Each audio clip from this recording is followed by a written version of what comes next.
Hi my little Gabbie Hanna monsters! Today, very fitting that I'm calling you that because we are going to be talking about the mother of all drama, Gabbie Hanna. Now, we have actually not talked about Gabbie Hanna in a drama setting in quite some time on my channel, and you know, for that I am going to give Gabbie Hanna her props because during summer it just seemed like we were like dun with Gabbie Hanna, and in recent times the only videos I actually made about her on my channel were positive in her favor and talking about her music and her book. Well, the one about her book wasn't as positive, but I mean the music one was. So I haven't talked about Gabbie involved in any scandal or being cancelled in quite some time. And so whenever I saw this and it was getting sent to me non-fucking stop, I was actually a bit taken back because I actually forgot that Gabbie Hanna got involved in drama and was, you know, quite the drama person. And honestly, I was like, damn, okay, shit. And recently on my channel, we've been talking about the rotation of the same people, especially with just James, Trisha, and the D'Amelio sisters, so the fact that there's someone else involved now in a completely different related drama, I'm gonna jump on that. You know why? Because I like variation. So Gabbie Hanna is yet to respond to this. It is someone actually coming for her, and it's someone that I was not expecting in the slightest. So, y'all know Joey Graceffa? That's probably a name you haven't heard in quite some time. No shade, but I just mean that Joey Graceffa is such a staple on YouTube from a different era, in my opinion, right? He's like the 2013, 2014 peaked YouTubers. Like, no shade, no disrespect, whatever. Like, I see that he's still making videos and whatever. I don't know what his views are doing like. I don't know what his fan base are doing or whatever. But you know what? He's still on YouTube and congrats for that. But I just associate him in that bubble of, like, high-pitched men on YouTube. You know what I mean? Like Tyler Oakley and all. No shade, but I'm just saying that's what I categorize him in with because I always mix up between Tyler Oakley and Joey Graceffa, and it took me up until recently to figure out the difference between both of them just because I never actively watched their content. I just was like, oh, that's Tyler Oakley. No, that's Joey Graceffa. You know, mixing up the names. And actually, a couple months ago, Joey Graceffa and his boyfriend broke up. Now, this was his boyfriend of a long time. He actually, what I remember, announced this boyfriend on a music video of him coming out. I'm pretty sure that's correct. Maybe not. Possibly so. I mean, there's like a 50-50 chance that that's right. And his name was Daniel, and ever since then, they were kind of like that YouTube couple that everyone was like, love is real. You know what I mean? Like, for me, that's Jenna Marbles and Julian. Like, I'm like, love is real, and if they ever break up, I'm not even gonna, you know, jinx that. Like, I'm fucking knocking on wood. Like, I never want them to ever... No, I'm not putting that out there. I retract that. But all I'm saying is, if anything ever happened to them, I would believe that love is not real. Because my ideal relationship would be what Jenna Marbles and Julian have. And for a lot of people that I'm very aware of... What's his name? What's his name? Jeffrey. No, James. No, Joey. Sorry. Joey and Daniel were that relationship for them where they were like, love is real. So whenever they broke up, it was a huge drama. People saying that love isn't real. The drama of it all, you know what I mean? And ever since Daniel and Joey have broken up, they've obviously been doing their separate content. And I saw this video of Daniel and he was basically just revealing the secrets about everything and answering questions that he's never answered before. And let's just say he comes for Gabbie Hanna hard. Like, if I was Gabbie watching this, I'd be fucking shitting myself because there's another person who's came forward against Gabbie that kind of fuels the argument that Daniel's making against her. That person being Trisha Paytas. Not the most reliable person in the world, right? Not the most reliable person, but all I'm saying is it kind of feeds into what he's saying, so if two people are saying that, you know, you just piece it together. So what we're gonna do is watch this clip from Daniel, Joey Graceffa's ex-boyfriend, if you don't know who he is, and he kind of spills the shit on Miss Gabbie Hanna. Miss Monster Queen. That song is a fucking banger. She really did something. And after this clip, maybe you'll think that Gabbie Hanna really is the monster that's been here all along. Here we go! I had issues with her a lot. I also had issues with her on season 2. I don't think I've ever said her name publicly, but it's not really news to anyone. Yeah, she was miserable to work with. For the most part, there were good moments. If she was great on camera, which she was... Keep in mind, by the way, that he's talking about Escape the Night, which is Joey Graceffa's YouTube show, and it was a bunch of YouTubers coming together and playing different characters, and it was very much so, like, in my opinion, American Horror Story, and like a cheap version of that with, like, really untalented YouTubers that wanted to be actors so bad. And Gabbie was one of them, and now, I actually can't remember watching Gabbie in it. I can remember other YouTubers, but not Gabbie. Either it's a bad thing that she wasn't memorable or a good thing that she wasn't so bad that I remember her. Anyway, he's basically saying that, you know, his experience working with her on that show. For a little bit of context, sorry. Great on camera, which she was, and she was very entertaining. I forget about all that shit. So I definitely forgot about that season 2, and then she was back for All Stars season 4. And then season 4, she was a fucking nightmare. I'm not going to expand upon that because I don't really care anymore. It was just hard. There were a lot of diva antics. There was a lot of yelling, a lot of screaming, a lot of unprofessional behavior. Okay, now keep in mind what he's saying here. There was a lot of yelling, unprofessional behavior. Is something that Trisha Paytas said in a rant on Instagram about Gabbie Hanna. Remember earlier this summer that we're gonna, you know, react to in a second. And it kind of follows what he's saying here about unprofessional on-set behavior. Now, I'm not saying this is true. I'm just hearing what two individuals are saying. But you know what I mean. Let's continue. A lot of screaming, a lot of unprofessional behavior. It was miserable, but it turned out entertaining on the show, so I can't really hold that against her. I mean, she definitely did make me cry once. If you see people who aren't working in the industry... Why did... Gabbie... How'd you make him cry? What'd you do? I need him to expand more on this. What does Gabbie Hanna do in front of you to make you cry? Sing? Sorry. Sorry, Gabbie, I do like your songs. I like your voice. That was just a shady comment. Like, what did she do? Was it just the diva antics that he's saying? You know what I mean? Oof. Anyway. Hold that against her. I mean, she definitely did make me cry once. If you see people who aren't working in the industry or aren't liked in the industry or if they don't have a lot of friends in the industry, there's always a reason why. This isn't like a new thing. Ooh, not him dragging. That's what Trisha said as well about Gabbie not having many friends in the industry. But in defense of Gabbie Hanna, I am going to actually say a lot of these, if not most of these influencers are fake as fuck, so I don't really blame her for having the attitude of not wanting to be their friend. I'm not saying that's the narrative. They could not want to be her friend, but I'm just saying LA and influencer culture, everyone's toxic and not each other's friends. So in defense of Gabbie Hanna, people are always like, you have no friends in the YouTube world. I mean, you probably don't want to because they're all fake as fuck and only looking out for, you know, themselves. So I don't blame Gabbie in that retrospect and people using that against her whenever it could be completely unrelated that she's just protecting herself, which is very important to do on YouTube. I don't see it as something you can really hold against her. But then again, if what they're saying about her being a nightmare and that's the reason, you know, people don't fuck with her and it's against her, that's completely understandable as well. But I'm just saying that no one is speaking up for Gabbie in this, Daniel or Trisha, so I thought I would give like a little bit of, you know, this could also be the reason. Okay, let's finish. Liked in the industry or if they don't have a lot of friends in the industry, there's always a reason why. This isn't like a new thing. This goes on a lot of different things. The person who usually cries wolf the hardest is the wolf themselves. Ooh, fuck. The person who cries wolf is normally the wolf themselves. Yikes. Yikes.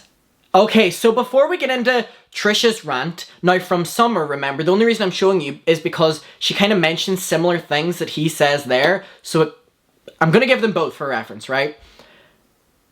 Not looking good. Whenever I saw this clip, my jaw literally was like, holy fuck. Because the person who cries wolf is normally the wolf, whatever. The diva antics, the screaming. No, I don't think that Daniel would just come out and be petty for no reason and say this against her, especially because he wasn't addressing this as a standalone video and coming after her. It was just kind of like a casual comment, which it was normalized, obviously, for him. You tend to, like, want to believe him, but again, this is just his word against Gabbie not speaking. But it's shady as fuck, right? Now, I'm gonna reference Trisha's rant from Instagram this summer, in which she accuses Gabbie of these diva antics on set as well. Yikes, yikes, yikes. So this was what Trisha Paytas posted on her Instagram story back in summer. Now, I have it on 1.5 speed just because, you know, I want to get through Trisha talking as quick as possible, so don't hate me for that. Let's just try to understand it. But there's some similarities. A video, but it's gonna take like literally an hour and a half. It's taking so fucking long. I just want to say, Gabbie Hanna is a fucking piece of shit. Gabbie Hanna, you need help. Your biggest fear is that you think you're crazy. You are. Here is your sign. You are surrounded by people so far up your ass that they're not telling you to get the fuck off the internet and get some help because you are fucking delusional. The fact that you say you never bring anyone's name, you hate bringing my name into it, you hate starting drama. You did it back then. You do it to every single person. You are actually delusional. Why? Nobody fucks with you. Think about it. It's not everybody else. It's you, Gabbie. Think about it. Think of all the people you screwed over. The people you didn't give song credit to. The people you never paid for music. The people that you fucked up their set because of your eating and training set, things weren't catered to you. Lies that you told about people's significant others hitting on you and shit. You're fucking piece of shit. I don't just go up and start talking shit about you to people. People talk shit about you because you need help, and it's why people don't fuck with you. Accountability. You fucked up. You scammed your fans. You collabed with a rapist. You're just a liar. Take some accountability. Go get some help. There's no shame. Check yourself into some fucking mental health facility. DBT classes will do wonders. Because it is so clear something is wrong. This is no longer gaslighting or accusing you of a mental health illness. There's no issue. You have a mental health problem, and you are not getting treatment. Going to therapy is not treatment. You need serious fucking help, Gabbie. You are so scary delusional. The fact that you don't think you started any drama. There's all of your Instagram story of you starting the fucking drama by sharing my fucking name in them. You are scary delusional. Get off the internet, stop fucking talking, and get some fucking help. Hi, Gabbie Hanna. Trisha telling someone else to get off the internet is very funny, just hypocritical. But what I just wanted to focus on was that start where she was saying about Gabbie not having friends or whatever, and, you know, everything on set had to be, you know, tailored towards her. That is what Daniel said as well. Now, again, I'm only showing this because it further is what Daniel is saying. I'm not saying either of them are right or telling the truth here, because Gabbie has not said, you know, defending herself, and she has every right to do that. And then again, I hate to side with Gabbie on the not being friends with people in YouTube, just because I know like how toxic that world is. So again, not to be up Gabbie's ass, but I'm just saying that using that as your main argument that nobody wants to be your friend on YouTube isn't really the biggest argument, just because I wouldn't want to be anyone's friend on YouTube. Everyone's fake as fuck. Everyone's self-catering. But their stories do align, and let's just continue. For a total of probably 30 seconds one time, maybe 4 years ago, and maybe like 5 minutes one time 2 years ago. She's obsessive. Obsessive, even before I met her. Talking about me to obviously Jason and David, saying I have diseases in front of them. Talking about me to our mutual friends, asking every single person I hang out with if I talk shit about her, knowing very well that I do talk shit about her. Just obsessive. And now continuously bring me up, even though she says, despite her saying nobody cares about our drama, yet you continuously bring me up. You're crazy obsessive with me. It's scary. My cease and desist was a very polite way of, you're scary, leave me the fuck alone. I'm gonna let someone legally know your harassment of me and that I'm having issues with you, and I'm publicly letting people know that I'm having issues with you because you are scary, obsessive, and obviously delusional. Our delusions come out this past week, even though I know about these for a long time through our mutual friends. Seeing them out even more is scary. Mutual friends. Now keep in mind, Daniel would come under that mutual friends category because Shane, Joey, but then again, Joey like publicly denounced Shane over summer, remember that? Where the old videos of them resurfaced and he completely was like, yeah, Shane, I was uncomfortable. So I mean, I don't know if public friends now, mutual friends, but or yourself. it was back then. So I'm publicly saying this. This girl is obsessive. She's not getting the help she needs. No one is taking her off the internet and trying to help her. She just continuously, and I'm still on her mind. She did a video about her drama 6 months after. Then yesterday her podcast, she keeps bringing this weird shit up, like between manic and happy and laughing at me for sending her cease and desist. That is my way of letting people know your harassment, just asking people constantly about me and what I'm saying about you. I did a public video to let you know I don't want to be your friend. I don't like you. That's it. I'm letting you know. Stop being obsessive with every fucking person I hang out with. You're a freak, Gabbie. Stop it. My whole life have I met someone so crazy, delusional, and not reading social cues. It's scary. There's psychopathic tendencies there. I'm actually scared because we live in the same vicinity. This girl brings my name up every chance she gets publicly, asks people about me privately. Just stop. Stop. And if something happens to me, this girl has been harassing and obsessing me over years, and anyone of my friends or people who know her can tell you the exact same thing. Gabbie knows every single thing about you. Stop it. Gabbie Hanna doesn't write her own music at all. Doesn't pay the people who do write the music, and definitely doesn't credit them. Remember on TRL when she said she wrote Satellite all by herself, and then it magically deleted because guess who really did write all that himself? Out loud. There's a reason those people don't fuck with you. You don't write your own music. You're not mainstream because of drama videos about it. You're not mainstream because your songs are just about you, and no one can relate to being a fucking meme, and all your they're sad and shit. Like, I'm a meme, and no one relates to that. People can relate to Billie Eilish because they do general themes that people can relate to. That is why you're not a poppin' pop star, bitch. The number one person you should be afraid of is somebody who has nothing to lose. Not that clip from Gabbie as well. Hey, we're literally less than a minute left of this. We may as well finish this, but Trisha said, this is terrifying for real. She needs someone to get her off the internet. I've been there. I got help. I'm treating mental illness before it gets worse. She's hurting herself. And it was basically this clip of Gabbie saying, now Gabbie did take herself off social media and she came back and she does seem to be better.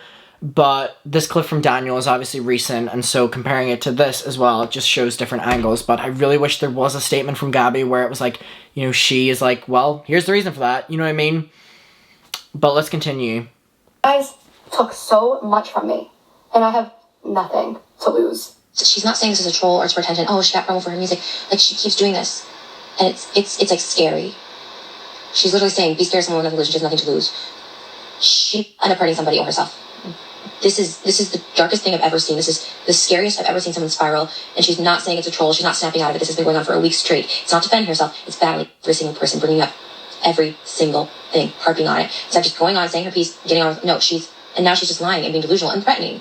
And it's scary. Gabbie sighed last week because I know being pushed to a brink where you start having a mental breakdown online, and it's really scary, and like you really need to get help. If enough people are telling you go get help, go get help. If you don't want to hear it, you don't believe it, you think like they're all crazy and you're in the right. I know that feeling. And, okay, but you know what pushed me to actually get help, because I actually did need it.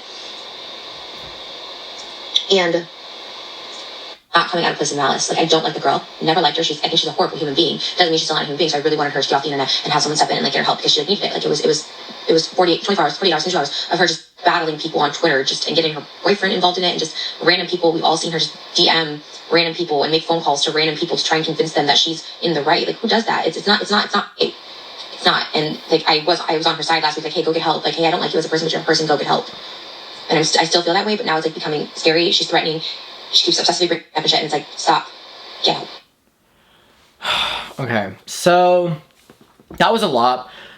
And the Trisha stuff was really, it was so uncomfortable when it was happening, because Gabbie obviously was not in a good place.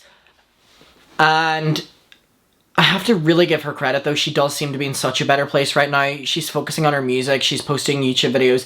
Again, not to sound like I'm up her ass, but I'm just saying that, like, with Gabbie in the past, I used to take such a negative stance on her. And I'm not saying that I disagree with Trisha. I'm not saying I disagree with Daniel. All I'm saying is the biggest arguments against her are that she doesn't fuck with anyone, or no one fucks with her from YouTube. And I've already said the reasoning. I don't think that's a really big argument. But them both saying that she's trouble on set, and that she screams at people, and that she's a nightmare. They're both saying things, so it's like, I'm not saying it's the truth, but if they align, then you know what I mean? I was actually really shocked when I saw Daniel speaking up about this, because I was like, oh my god, I thought you were unproblematic. But he brought it up so casually that it wasn't like relying on it to get views or whatever like that. And so I think that speaks for it as well, that it wasn't like exposing Gabbie Hanna, you know, it was just like an off comment, that it was normalized for him. So what's your opinion of this? Do you believe them? Do you think Gabbie's fine and the right? Let me know. Let's talk about it. And I'll see you in the next one. Bye.